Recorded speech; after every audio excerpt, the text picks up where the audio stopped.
श्रीमद् भागवत कथा एवं श्री राम कथा की अमृत वर्षा के लिए भागवत किंकर पूज्य श्री हर्षित कृष्ण जी के YouTube चैनल को सब्सक्राइब करें। संस्कार हम देखो, हमारे यहाँ 16 संस्कारों का नियम है और संस्कार गर्भाधान से शुरू हो जाते हैं। लेकिन मुझे लगता है कि महाराज ब्राह्मण समाज में यदि आप देख लें तो शायद 2 संस्कार हो जाते हैं, यज्ञोपवीत और विवाह। अंतिम तो सबका ही होना है महाराज, गर्भाधान भी सबका हो जाता है, 2 और 2 4 हो गए, और 1-2 कोई बीच में यदि करता हो तो 16 संस्कार महाराज हमारे यहाँ पर बतलाए गए हैं। तो जब पहला संस्कार जो है वो विवाह के बाद में, जिसे गर्भाधान कहते हैं, गर्भाधान संस्कार एक श्रेष्ठ संतति की प्राप्ति के लिए, उसके लिए भी शास्त्रों में नियम बताया गया है कि किस समय में, किस नक्षत्र में, किस दिन गर्भाधान करने से कैसी संतान जन्म लेकर के आएगी। हर एक दिन का अलग है। सोमवार को गर्भाधान हुआ, किस नक्षत्र के किस चरण में हुआ तो कैसी संतान होगी। यदि गर्भाधान का समय आपको ठीक निश्चित वो मुहूर्त पता है तो महाराज उससे होने वाली संतान के विषय में सब कुछ बताया जा सकता है। कुछ तिथियां ऐसी हैं, अमावस्या हुई, 14 हुई, शनिवार का दिन हुआ, ऐसी कुछ तिथियां, इनमें यदि गर्भाधान संस्कार हो जाए तो महाराज पापात्मा संतान ही जन्म लेकर के आती है। इसलिए पहला जो संस्कार है वो गर्भाधान संस्कारी संतान के लिए। और उसके बाद जब बच्चा मां के गर्भ में 3 महीने का होता है तो उस समय पुंसवन संस्कार होता है। काहे के लिए? बोले मात्र गर्भ में बच्चे का शरीर बनना शुरू हो जाता है तो उसके शरीर की वृद्धि हो, इसके लिए माता के गर्भ के अंदर ही महाराज 3रे महीने में पुंसवन संस्कार और उसके बाद 6वें महीने में सीमांतोनयन होता है। मतलब जब तक बच्चे का शरीर 6 महीने में बन जाता है तो उसकी बुद्धि के विकास के लिए भगवान से प्रार्थना करी जाती है, एक छोटा सा पूजन हवन करके सीमांतोनयन संस्कार।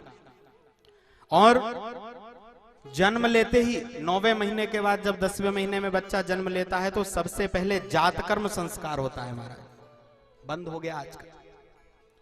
जब भगवान का जन्म हुआ तो गर्गाचार्य जी ने सबसे नारायण, जैसे ही भगवान का जन्म हुआ तो नंद बाबा जी ने ब्राह्मणों को सबसे पहले बुलवाया है और जात कर्म संस्कार कराया। जात कर्म के बाद शास्त्रों की विधि के हिसाब से 11वें या 12वें दिन नामकरण का महाराज नामकरण संस्कार होना चाहिए, जो आपको विधि बताई उसके अनुसार। नामकरण के पश्चात निष्क्रमण संस्कार होता है। लगभग 3 महीने का बच्चा जब हो जाए तो प्रथम बार उसे धूप दिखाई जाती है। धूप और हवा ये जब दिखाया जाता है उसको निष्क्रमण कहते हैं, बाहर निकालते हैं।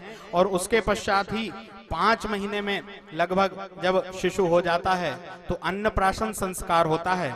और लगभग 1 वर्ष, 3 वर्ष या 5 वर्ष, जिसके यहाँ जैसा नियम है, इसमें चूड़ा कर्म संस्कार अर्थात मुंडन होता है। गर्भ के जो बाल हैं उनको उतारा जाता है, फिर नए केश आते हैं।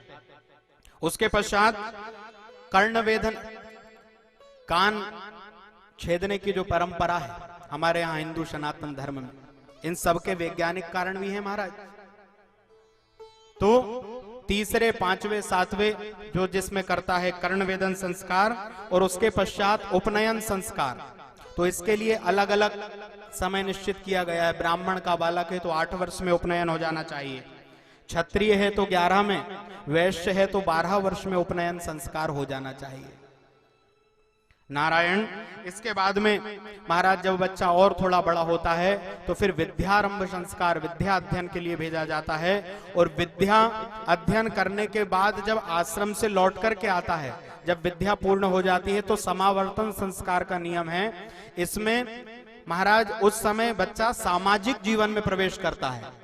रिश्तेदार, समाज के लोग, धर्म, अर्थ, ये देखो एक सिस्टम है पूरा, शुरू से लेके महाराज किस किस स्टेप पे कहाँ कैसा। जब विद्या अध्ययन करके लौटे उसके बाद आप अपने बच्चे को समाज से जोड़िए, रिश्ते नाते, मित्र, बंधु, भाई इत्यादि से जोड़िए। विद्या अध्ययन तक उसे दूर रखना चाहिए, क्योंकि कहीं ना कहीं पढ़ाई पे उसका असर हो सकता है। इसलिए यह संस्कार 12वां संस्कार बताया। और जब पढ़ लिख करके विद्या अध्ययन के बाद में समाज से, धर्म से जुड़ जाए, अपने काम धाम में जब बच्चा लग जाता है तो फिर उसके बाद विवाह संस्कार, महाराज गृहस्थ जीवन में प्रवेश करने के लिए विवाह संस्कार बताया गया।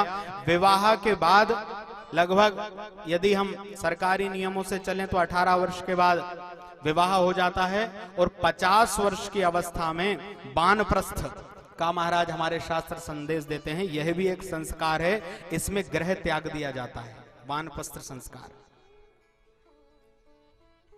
और उसके पश्चात महाराज 15वां जो संस्कार है उसे कहते हैं सन्यास।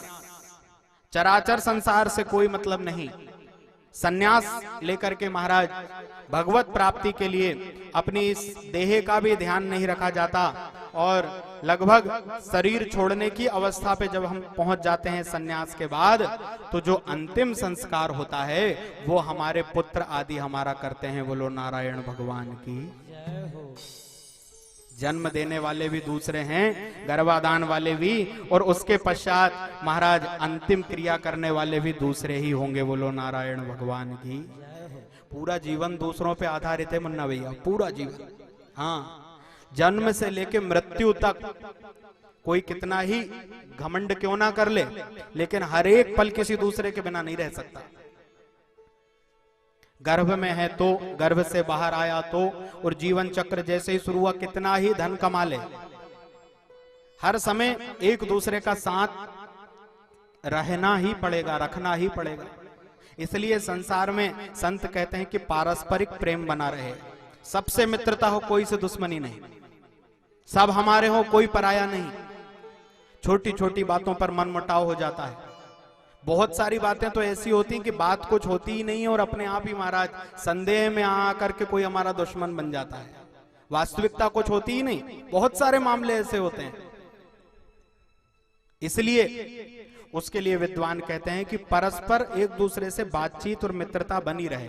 हो सकता है यदि किसी के मन में कोई गलतफहमी आ भी गई, किसी ने कुछ कह भी दिया, यदि आप उससे जुड़े हैं और बातचीत का क्रम चल रहा है तो कहीं ना कहीं उसका रास्ता निकल जाएगा और वो संदेह समाप्त हो जाएगा।